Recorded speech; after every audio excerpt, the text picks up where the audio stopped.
நான் நிறைய பேர் சினிமா எடுக்காதீங்கன்னு. ஏன் சார்? சினிமா எடுத்தால் சம்பாதிக்க முடியாதுங்க. உங்கள்கிட்ட வந்து எக்கச்சக்கமாக பணம் இருக்குது, அப்போ நீங்கள் கடலை கொண்டே எரியணும் பணத்தை, ஒரு 10 கோடியை, அப்போ நீங்கள் சினிமா எடுக்கலாம்.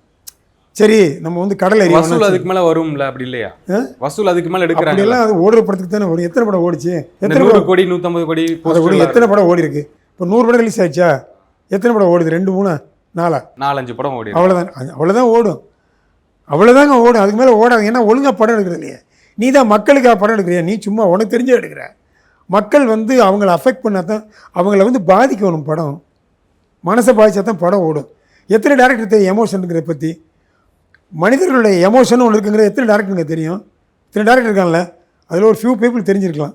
அதனால தான் சில டேரக்டர் ஜெயிச்சாங்க. பாரதி ராஜா, பாலச்சந்தர், ஒரு ஆர்யூது, இந்த மாதிரி ஒரு எஸ்வி முத்துராமன், இந்த மாதிரி பெரிய பெரிய ஆளுங்க எப்படி ஜெயித்தாங்க?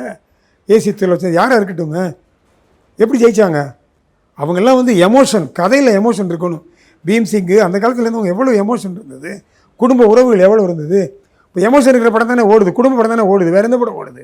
ஆடிட்டே இருந்த படம் ஓடிடுமா? இவர் எடுக்கிறாரு இந்த லோகேஷ் கனகராஜ், எல்லாரையும் அடித்து கொண்டு வாழ்க்கையே அடிக்கிறது தானே. நீங்கள் வந்து உங்கள் கையை நான் வெட்டுவேன், என் கையை நீங்கள் வெட்டிதுன்னா பைத்தியத்தனமாக இருக்குது. மனித வாழ்க்கை அதானே. மனித வாழ்க்கையில் அதையும் ரசிக்கிறாங்க. ஒரு ஆக்ஷன் முட்டாத்தனங்க அது பண்ணி நீ சொசைட்டியை கெடுக்கிறப்பா. சினிமாங்கிறது பவர்ஃபுல் மீடியம். நீ அந்த மீடியத்தில் நீ உனக்கு முடிஞ்சால் நல்லது பண்ணு, இல்லை மூடிட்டு போ. நீ வந்து கீழ் ஜாதியை பற்றி பேசுவேன், பண்ணி வளர்க்குறது கரெக்டு, அதெல்லாம் பைத்தியக்காரத்தனங்க. நீ சொல்ல வேண்டிய கதையை கரெக்டாக சொல்லு. அது எதுக்கு கீழ் ஜாதி மேல் ஜாதின்ற?